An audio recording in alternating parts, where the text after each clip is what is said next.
বন্ধুরা, নরকম সবজি দিয়ে আজকে নবরত্ন কারি বানাচ্ছি। এটাতে আছে আদা, সর্ষে বাটা আর কাঁচা লঙ্কা বাটা,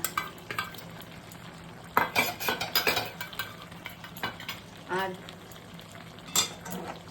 এতে মেথি আর ঘিয়ের ওপর মেথি আর তেজপাতা ফোড়ন দিয়েছি। পেঁয়াজ রসুন দেবো না। আর এই বড়ি ভেজে গরম জলে ডুবিয়ে রেখেছিলাম,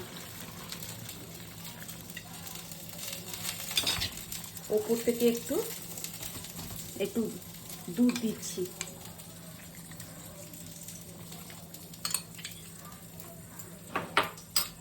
আর এই তেজপাতা আর জিরে গুঁড়ো করে এর মধ্যে দিয়ে দেবো।